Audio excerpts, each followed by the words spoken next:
Nesse vídeo você irá entender como a lista dos maiores artilheiros da história saiu disso para isso. E tudo por um erro infantil de análise. Cristiano Ronaldo recentemente chegou à marca dos 1000 gols na carreira profissional.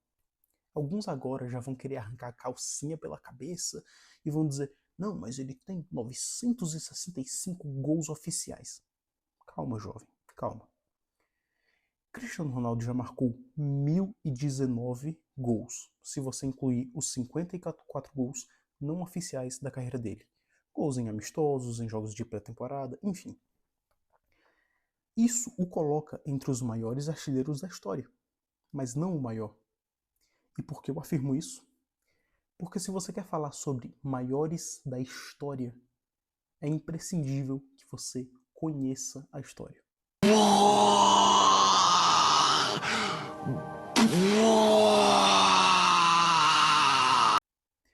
Pois é, parece óbvio, mas muitos não entendem. Eu sei que vocês mais novos já estão treinados em repetir as mesmas frases prontas como gol em jogo treino não vale, gol contra crianças, gol contra pedreiros, se for assim eu já tenho 1000 gols, enfim, cada coisa no seu tempo. Esse vídeo é para provar o quanto essa discussão está contaminada com falácias, discursos rasos e principalmente com um anacronismo burro e seletivo. Então vamos lá.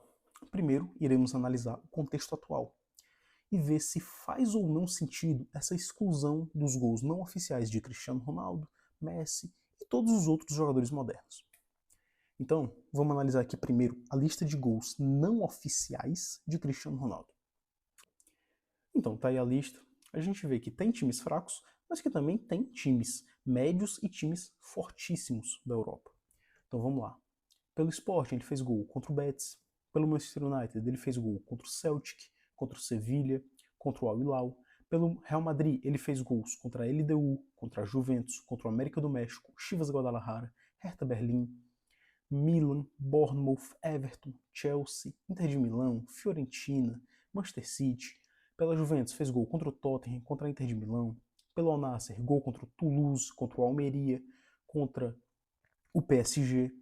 Enfim, a gente vê aqui que tem adversários fracos, mas tem também adversários fortes e adversários fortíssimos também. Já na lista de Messi, eu não achei em nenhum lugar todos os gols não oficiais dele, mas eu achei num vídeo no YouTube 37 gols não oficiais dele pelo Barcelona, um pelo PSG, que foi nesse jogo Al Nassr e Al Hilal contra o PSG, né? E um pelo Inter Miami, que foi o mais recente, né? Totalizando aí 39 gols no total que eu encontrei. Então vamos lá. Pelo Barcelona, a gente vê aqui gols contra o Bayern de Munique, inclusive é um golaço esse gol contra o Bayern. Contra o PSG, contra o Real Madrid, 2 gols contra o Napoli, 2 gols contra a Sampdoria, gol contra a Roma, 2 gols contra o Girona, gol contra o Santos, gol contra o Boca Juniors, gol contra esse combinado Al Hilal e Al Nassr. Pelo Inter Miami, gol contra o Independente Del Valle. Então, o que a gente vê aqui? Que são adversários fracos? Não, tem muitos adversários de muito bom nível. Enfrentaram sim times fracos, mas também times médios e times fortíssimos. Algo que não é tão diferente da realidade dos jogos oficiais de uma temporada inteira. Não é. Segundo ponto é que são 50 gols. Cristiano Ronaldo 54, no caso de Messi achei 39, mas deve ter mais, né? Então, aproximadamente 50 gols para cada. O que mostra que esses jogos não oficiais, representavam uma porcentagem mínima do calendário atual. Terceiro ponto, comprometimento. O comprometimento com tais jogos não era baixo, tanto que em todos esses jogos eram escalados os times titulares. Você vê os gols de Messi, era recebendo passe de Xavi, de Eto'o, de Neymar, enfim. Quarto e talvez o ponto mais importante. Existia um desnível técnico e competitivo entre os jogos não oficiais e oficiais. O simples fato de ser chancelado por alguma entidade, como a FIFA, o UEFA ou Conmebol, torna o jogo mais ou menos competitivo, mais ou menos importante? E para que você mesmo responda essa última pergunta, eu vou trazer aqui outra lista de gols, desta vez de jogos oficiais de Messi e Cristiano Ronaldo, ou seja, gols que entram na contagem que a maioria tanto defende, dos gols oficiais.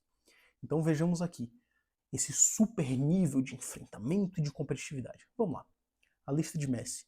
A gente vê aqui em 2005 gols contra o Espanyol B, gol contra o Villarroiosa, gol contra o Figueires, depois gol contra o Alcoyano, Figueires, Benidorm, aí num 5-0 em 2010 contra o Leonesa, pela seleção argentina, 3 gols em 2013 contra a Guatemala, 2 gols contra Hong Kong no 7-0, 2 gols contra a Bolívia no 7-0, 3 gols no Panamá, 3 gols no Haiti, 2 gols na Nicarágua, 5 gols na Estônia, gol no Emirados Árabes, 3 gols em Curaçao, Guatemala, Angola, totalizando aí 40 gols oficiais desses que eu listei. Né? Enfim, Cristiano Ronaldo, vamos ver agora a lista dele, que eu separei aqui. Pelo Sporting, num 8-1 contra o Oliveira de Hospital em 2003. Depois, gol contra o Estarreira. Pelo Manchester United, gol contra o Millwall, Exeter City, Debreceni. Pelo Real Madrid, gol contra o Ponferradina. E aí na seleção portuguesa o cara desandou, né? Estônia, Azerbaijão, Cazaquistão, Armênia, Cazaquistão, Luxemburgo. Luxemburgo é o principal cliente aí de Cristiano Ronaldo, né? Chipre, Luxemburgo de novo, Armênia, Estônia, 2 gols num 7-0 em 2016. Letônia, em 2016, do 6-0 contra Andorra, ele faz 4 gols. 6-0 contra Ilhas Faroé, ele faz gol. 3-0 contra a Letônia, ele faz 2 gols. 3 gols contra Ilhas Faroé novamente. 5-1 contra a Lituânia, 4 gols dele. 6-0 na Lituânia, 3 gols dele. E aí, Luxemburgo de novo, 7-0 na Andorra, ele faz um gol. Luxemburgo, 3 gols em Luxemburgo de novo. Catar, Liechtenstein, Luxemburgo. Enfim, né? Totalizando aí 58 gols oficiais. Gols que contam. Então, esse é o tal nível de enfrentamento, né? Agora me responda, quais gols foram mais difíceis? Gols oficiais contra Armênias, Guatemalas, Curaçaos e Luxemburgos? Ou gols não oficiais contra Manchester City, Milan, Real Madrid, PSG, Juventus? A resposta é óbvia. Mas o que eu estou mostrando com essa lista de gols é o seguinte: qualquer porcaria pode ser chamada de partida oficial, se assim a FIFA desejar. Aí o cara vai dizer, mas esses jogos são jogos competitivos. Várias dessas partidas são amistosos, puro e simples, mas são amistosos oficiais. Aí tudo bem entrarem na contagem, né? Então você tem de um lado amistosos contra Lituânia e Guatemala, e do outro lado amistosos contra Juventus, Bayern, Real Madrid e Barcelona. Esses aqui contam e esses não. É completamente arbitrário. Mas o debatedor médio vai continuar repetindo e repetindo. Mas é oficial. Mas é oficial. É que não sei o quê. Ele caiu num raciocínio circular. É um raciocínio que se retroalimenta. O argumento ele não tem base fora ele mesmo. Ele não se sustenta em nada. É oficial porque é chancelado pela FIFA. É chancelado pela FIFA porque é oficial. Tá, mas por que esses jogos têm que ser oficiais e outros não? Que critérios colocam esses jogos como tendo um nível de dificuldade superior? Responda aí. Cara, não faz o menor sentido. Porém, se isso já é sem sentido para os dias atuais, a coisa piora e muito quando essa lógica é aplicada para outras épocas. Primeiro ponto. Os 1000 gols de Pelé foram constatados por gerações e gerações de historiadores, estatísticos e jornalistas do mundo inteiro. São gols com registro histórico, ou por vídeo, ou por documento, como recortes de jornal, enfim. Aí o cara vai dizer, mas a FIFA não reconhece. Para quem fala essa mentira, eu vou logo quebrar tuas perninhas já de agora, esse argumentozinho de merda. A FIFA sempre reconheceu 1.281 gols em 1.363 jogos de Pelé. Você não acredita? Tá aqui a prova. A Bola de Ouro de Honra de 2014, quando a Bola de Ouro era vinculada à FIFA. Esse texto da FIFA sobre Pelé. Então, se por acaso ela não reconhece mais, você já percebe uma coisa. Que o que a FIFA fala não se escreve. Segundo ponto. A nomenclatura oficial e não oficial não existia. Nenhum texto antigo sobre maiores goleadores da história fazia qualquer menção a essa divisão. Se você fosse falar para alguém dos anos 50, 60, 70 que esses gols de Pelé não valiam, que foram gols em jogos festivos, que foram de brincadeira, o cara não ia discutir contigo. Ele ia rir da tua cara. E aliás, nem precisa voltar muito no tempo para ver que era assim. Então, pega essa reportagem de 20 anos atrás, de 2007, uma matéria do Globo Esporte sobre os 1000 gols de Romário. O significado na matéria de gols não oficiais era outro. Nesse caso, ele se refere aos gols na base e em jogos festivos. Esses são os tais gols não oficiais. Naquela época, era assim. Terceiro ponto. Os jogos não oficiais representavam 50% do calendário da época, o que denota o tamanho de sua importância. Eram jogos tão importantes que fizeram o Santos abrir mão de disputar 3 Libertadores para jogar esses amistosos. Quarto ponto. Os públicos desses jogos eram gigantescos. Chegavam a ter públicos de 80 mil, 90 mil, 100 mil pessoas. Era público de final de Copa do Mundo. Quinto ponto. Os jogos eram competitivos. E por quê? Porque todos queriam vencer o Santos de Pelé. A marcação era tão violenta quanto em outras partidas, fazendo Pelé, inclusive, sair lesionado várias e várias vezes. Tinha briga, tinha confusão, enfim. O jogo de brincadeira, né? Tá aí, fotos dos jogos de brincadeira. Sexto ponto, o hino do Olympiacos. Em um desses amistosos, o Olympiacos vence o Santos por 2-1. Tal vitória foi tão importante que recebeu menção no hino do clube. Agora me diga aí, faz algum sentido colocar no seu hino uma menção a um jogo que não valia nada? Não, né? Sétimo ponto, o troféu Fita Azul, que era concedido aos times brasileiros que conseguiam voltar invictos dessas excursões para o exterior.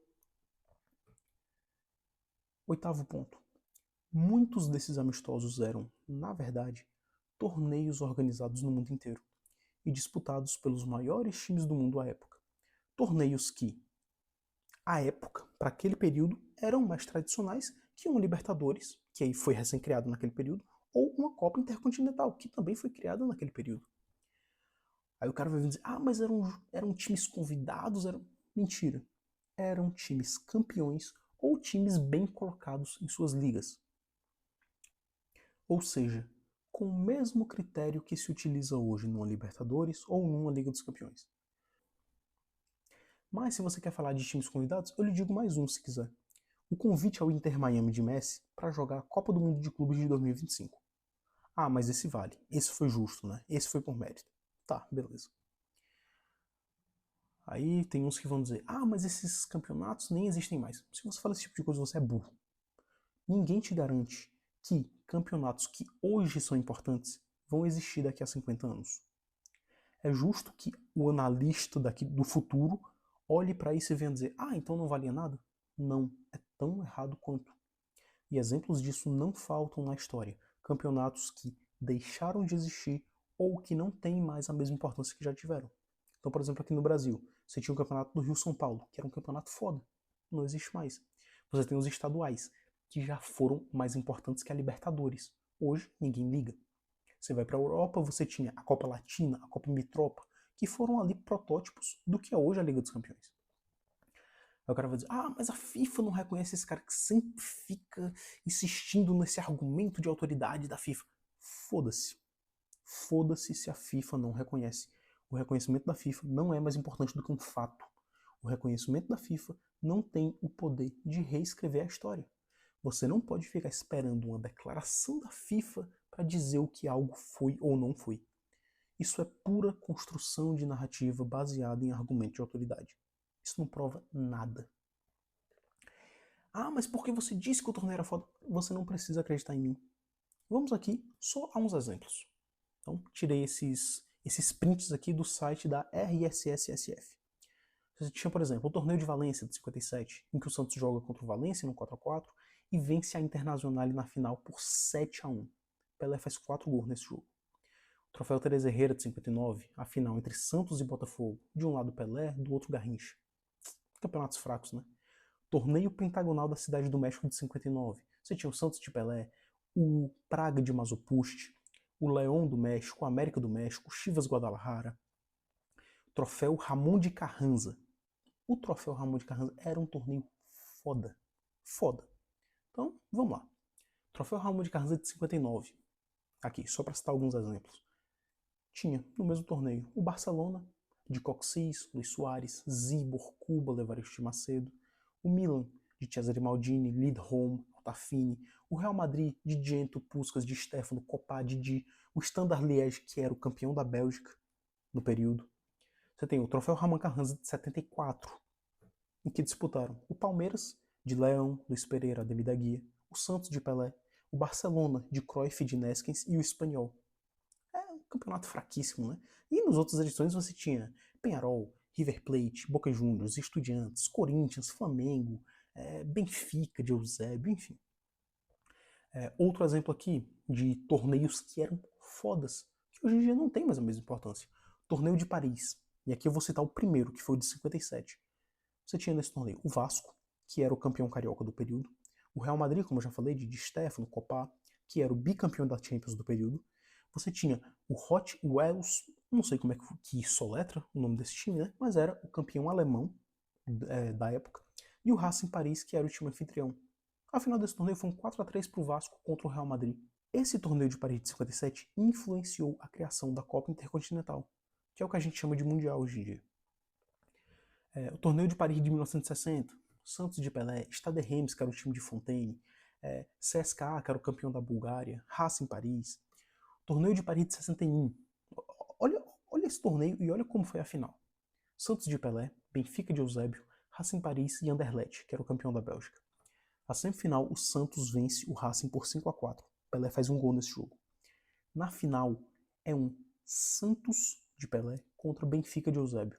O jogo é 6-3. Pelé faz 2 gols e Eusébio faz os 3 gols do Benfica. Torneio da Itália de 61. Você tinha nesse torneio, no grupo 1, o Santos, a Roma de Schiaffino, de Didia, a Juventus de Sivori e o Racing Paris. No grupo 2, você tinha a Internazionale de Mazzola, Luis Soares, o Napoli de Emanuele Del Vecchio, o River Plate de Carriço e o Sparta Praga, que era uma das potências da Tchecoslováquia.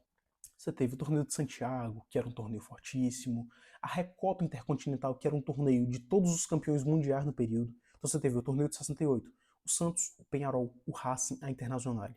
E o Real Madrid também deveria ser disputado, mas ele se recusou.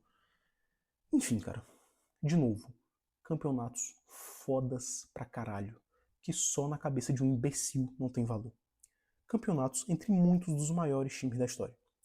E já que eu falei sobre isso, vamos falar um pouco mais sobre os adversários que Pelé enfrentava nesses jogos, que eram muitos dos maiores jogadores da história.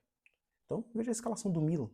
O Milan, de Rivera, José Altafini, Maldini. A Inter de Milão, de Mazzola, Luis Soares, Jair da Costa, Facchetti. Facchetti aposentou a camisa 3 da Inter. O Cagliari, mas o Cagliari é um time fraco. Na época não era, foi campeão italiano. Tinha Luigi Riva, que é o craque da Itália. A Roma, como eu já falei. A Juventus de Sivori, o Benfica de Coluna, Eusébio. O Real Madrid de Gento, Copá, Puskás, de Stefano. O Barcelona, que eu também já falei, de Coxis, Evaristo de Macedo. Depois, mais tarde, ele também enfrenta o Barcelona de Cruyff, de Neskens. O West Ham, de Bob Moore. O Hamburgo, de Jules Siller. O Siller era o craque da Alemanha no período. O Stade Reims, de Fontaine. O Praga, de Mazopuste. O Peñarol, cara. Olha os jogadores que tinha o Peñarol. Albert Spencer, Pedro Rocha, Kubija, Pablo Forlan, o goleiro Mazurkiewicz. Na zaga, um tal de Elias Figueroa. Meu irmão. O Boca Juniors de San Filippo, Marzolini. O River Plate de Carriço. O Racing de Roberto Perfumo. O Estudiantes de Labrurra Veron. Aqui no Brasil, o cara enfrentava o Cruzeiro de Tostão, de Seu Lopes. O Atlético Mineiro de Dario, né, da Maravilha. O Vasco, que tinha Vavá, Barbosa. Pelé enfrentou o goleiro Barbosa, que era um goleiraço. Brito, Orlando, zagueiro de seleção brasileira, Bellini. O Bangu, o Bangu era um timaço. O Bangu já teve no mesmo período Zósimo, o zagueiro da seleção, e Ademir da Guia. O Corinthians de Rivelino, Zé Maria. O Palmeiras, da primeira academia, com Julinho Botelho e Djalma Santos. O Palmeiras da segunda academia, de Leão, Dudu, Luiz Pereira, Ademir da Guia. O Botafogo, cara, o Botafogo era o maior time do mundo, em termos de elenco, talvez fosse o maior time do mundo na época. Um time que tinha Newton Santos, Didi, Garrincha, Quarentinha, Amarildo, Zagallo, Manga, Gerson Canhotinha de Ouro, Jairzinho. Cara, isso aqui é a nata da história do futebol. É uma seleção em cada canto do mundo. Excluir ou fingir que tais jogos não existiram é um desrespeito não a Pelé, mas ao próprio futebol. Então, próximo ponto. Fazer amistosos era uma questão de necessidade. Eram outros tempos, era outra realidade. E isso não era uma exclusividade do Santos de Pelé. E eu não consigo citar exemplo melhor para provar o quanto esses amistosos eram essenciais do que o exemplo do Honved de Budapeste. O Honved era o então maior time do mundo na década de 50. Tinha aí a base da seleção húngara, conhecido como os Mágicos Magyáres, então Puskás, Kocsis, Bozic, Grosics, Zibor. Após a eclosão da Revolução Húngara de 56, o Honved teve de fazer amistosos pelo mundo para se sustentar e para fugir de uma guerra civil. Morreram milhares de pessoas nesse conflito. 200 mil húngaros fugiram do país. Saíram até notícias de que Puskás havia morrido nesses confrontos. Na parte do futebol, houve meio mundo de boicotes por parte da Federação Húngara para proibir essas excursões do Honved. Mas os caras foram lá, sustentaram e vieram para o Brasil, depois fizeram amistosos na Espanha, na Itália, jogos duríssimos. Basta ver as escalações.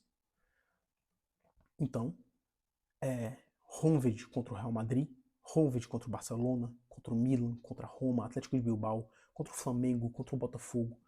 Confrontos espetaculares. Nível de enfrentamento lá no talo. Puskás fez 17 gols em 11 jogos. Mas, jogos que não contam, gols que não contam, segundo a narrativa de muitos por aí. É uma piada, né?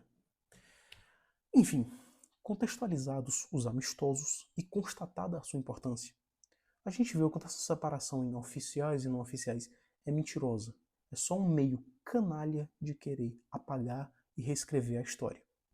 E agora, eu vou me atentar aqui a outras pautas, que são intencionalmente contadas pela metade na tentativa de descredibilizar esses gols de Pelé. Então vamos lá. Primeiro ponto.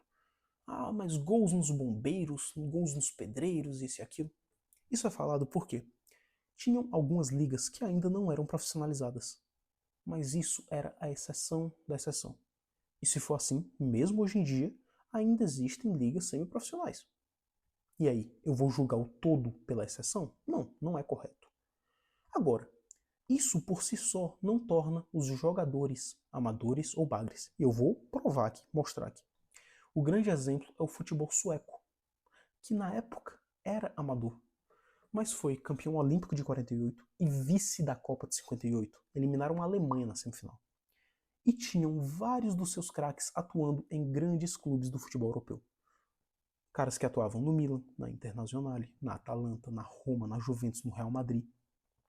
Os mais famosos, o trio Grenoli, que fez história no Milan. Gunnar Green, Gunnar Nordahl e Nils Lidholm. Lidholm era o capitão do Milan na época, era o craque do Milan, e depois foi o técnico da Roma de Falcão. Nordahl, ele é o maior artilheiro da história do Milan até hoje. Jogadores que, enquanto atuavam no futebol sueco, eram amadores. Nordahl, por exemplo, atuava como jogador e bombeiro. Se transferiu para o Milan e virou profissional.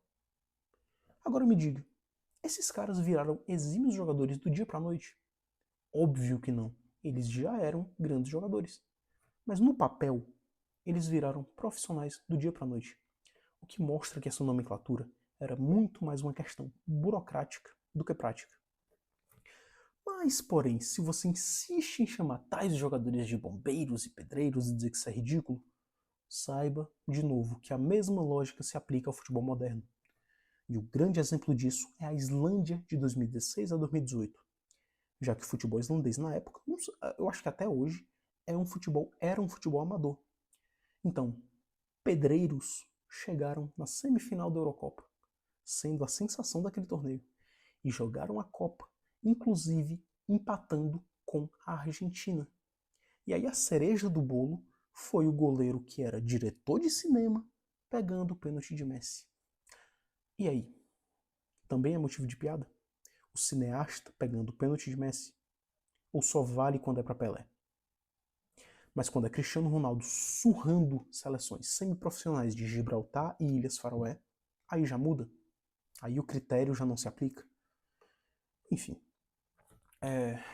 O fato é, Pelé, Cristiano Ronaldo e Messi jogaram contra semiprofissionais, pedreiros, em sua carreira, em algum momento da carreira. Mas adivinha, o único que vai ter seus feitos, seus gols e seus títulos questionados por isso. Tá vendo como o argumento é seletivo? Só é aplicado quando convém. Segundo ponto, os gols pelo Exército. Primeiro, que esses gols pelo Exército são citados como se Pelé só tivesse 1000 gols por conta disso. Por conta de 14 gols. 1.283 gols invalidados por conta de 14 gols em 10 jogos. Ah, mas é um absurdo, jogou contra um bando de amador. Primeiro, se fosse um bando de amador, ele teria feito 14 gols por partida. E não foi isso que aconteceu. Você nunca se perguntou o porquê? É porque as seleções militares, tanto de Brasil, quanto de Uruguai, quanto de Argentina, tinham sim militares, mas eram compostas majoritariamente por jogadores de futebol profissionais que foram convocados e cedidos pelos clubes para prestar serviço militar. Você tinha, por exemplo, no Brasil, Milese, que era o goleiro do Corinthians, Daniel, que era um jogador do Ipiranga, Gonçalves, que era um jogador do São Bento, Mané, que era um jogador da Portuguesa, Walter, que era um jogador do Bangu, Parobé, que era o jogador da Juventus, Nelson Coruja, que era o zagueiro do Palmeiras e depois jogou na Portuguesa também, Roberto Batalha, um atacante que jogava no Corinthians, Antônio Parada, era atacante do Palmeiras na época, jogou no Corinthians, no Bangu e no Botafogo. Foi campeão paulista pelo Palmeiras, foi campeão carioca pelo Botafogo, foi campeão do Rio-São Paulo pelo Botafogo, inclusive sendo o artilheiro desse torneio. Olhar para um time desse e dizer que era Pelé e mais um bando de amadores é uma mentira descarada. Esses jogos estavam muito longe de ser a pelada que querem dar a entender. A final dessa Copa América Militar foi um 2-1 contra a Argentina. Um placar mais apertado que as próprias finais de Copa do Mundo do período. Então, Pelé, jogando pelo time da Guarda Costeira, enfrentou e venceu o próprio Santos. Ele fez 3 gols nesse jogo. Parece um absurdo, mas não é, porque se trata de um jogo profissionais versus profissionais, e não profissionais versus marinheiros, como tanto foi repetido. Então aí você se pergunta, por que será que eu nunca vi ninguém falando sobre isso quando falam dessa história dos gols pelo exército de Pelé? Seletividade argumentativa, contar só a parte que convém da história, omissão de fatos. Então aí você tira sua conclusão. Se essa omissão é um mero engano inocente ou se é intencional.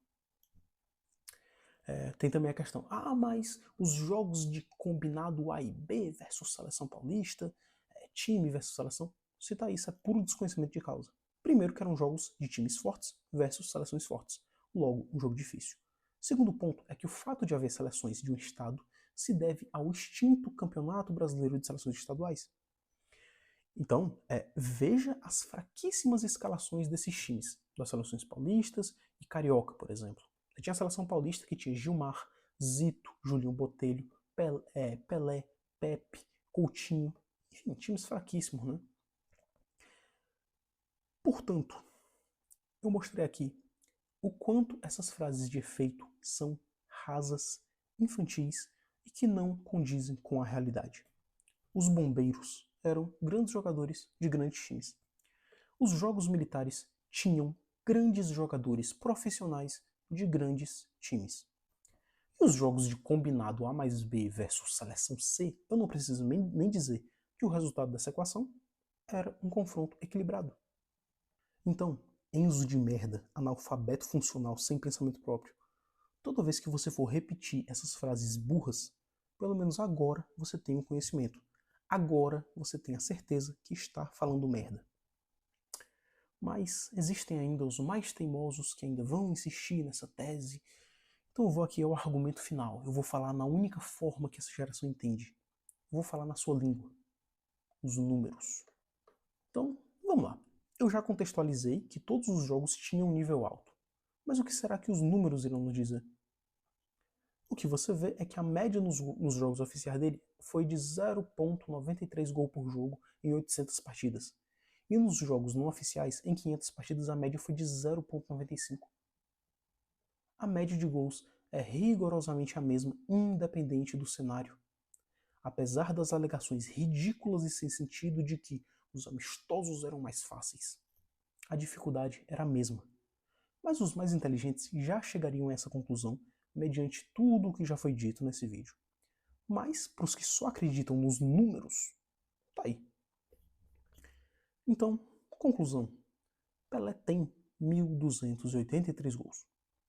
Messi vai chegar aos 1.000 gols, tem cerca aí de 950 gols na carreira. Cristiano Ronaldo já chegou aos 1.000 gols, e hoje ele tem 1.019 gols na carreira profissional. Porém, para poder manter a narrativa, Cristiano Ronaldo nunca vai falar nesse recorde. Vocês podem ter certeza disso. E o motivo é muito simples.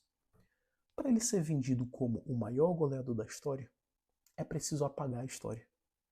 Então ele finge que acredita num critério que vai lhe tirar míseros 50 gols, enquanto o mesmo critério tira 500, 600, 700 gols de outros jogadores. Eu faria esse acordo. Eu faria esse acordo. E você, Jurivete, faria esse acordo? Eu faria esse acordo. Eu não o culpo. É um acordo muito bom. Então, chamar isso de padronização não é honesto, não é razoável e, principalmente, não tem embasamento histórico. É apenas oportunismo. Querer impor uma unificação para tempos completamente diferentes só vai produzir uma análise deturpada da realidade, caindo de novo num raciocínio anacrônico. Você não pode impor o presente ao passado. E por último, eu deixo a seguinte frase para vocês refletirem. Estatística sem contexto conta só parte da história.